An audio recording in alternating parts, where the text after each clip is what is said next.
하나님께서 우리에게 주실 말씀은 사무엘상 17장 45절에서 49절까지 말씀인데 제가 45절 한 절만 봉독해 올리겠습니다.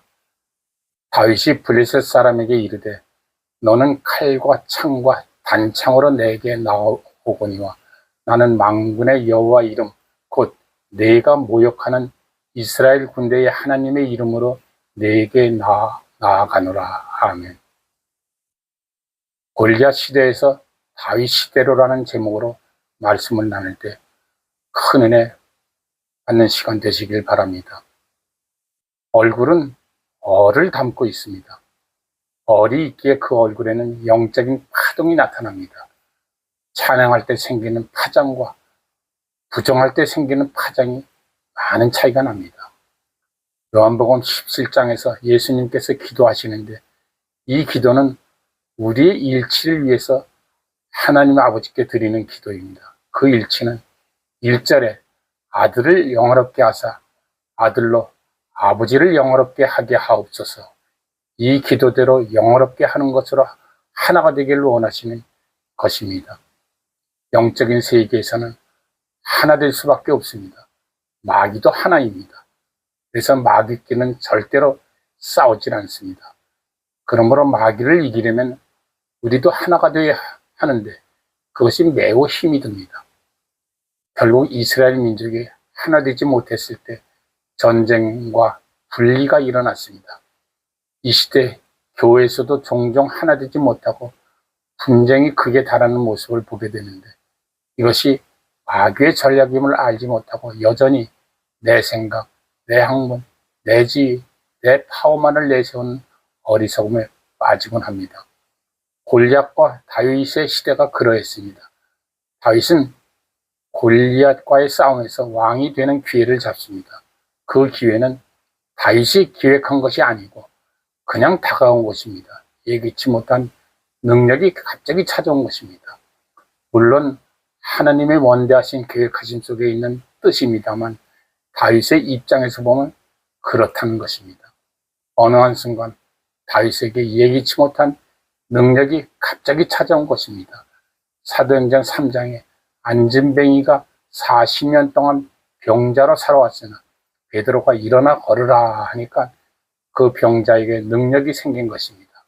물론 베드로는 예수 그리스도의 이름으로 능력을 행하였지만 안진뱅이는 그저 행운을 얻은 것입니다. 우리에게도 언제 어떤 식으로 은혜가 올는지 모릅니다. 공적인 예배에 빠지지 말아야 하는 이유는 하필 내가 빠졌을 때 은혜가 올까 보아서 빠지지 말아야 한다는 것도 옳은 생각일 것입니다. 다윗에게 그러한 기회가 왔습니다. 그런데 상대가 센 놈입니다.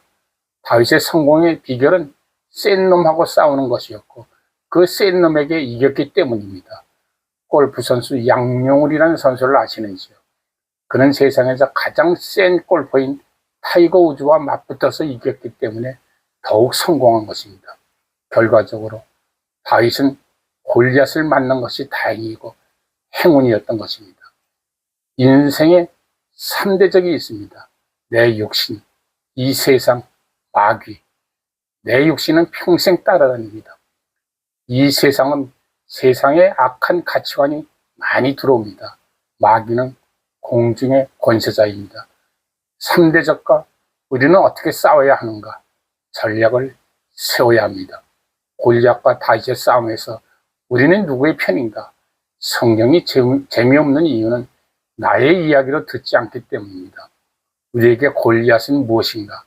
골리앗은 그저 이스라엘의 역사에 나타난 장수가 아니라 나에게 크게 나타나고 있는 문제를 여겨야 합니다. 그 문제를 어떻게 할 것인가?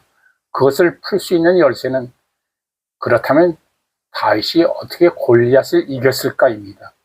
첫 번째, 다윗은 작은 일에 최선을 다했습니다. 사람은 큰 일을 앞에 놓으면 큰 일을 행하려고 하고 큰 것을 하려고 합니다. 그러나 하나님은 큰 것을 작은 것을 통해서 이루십니다.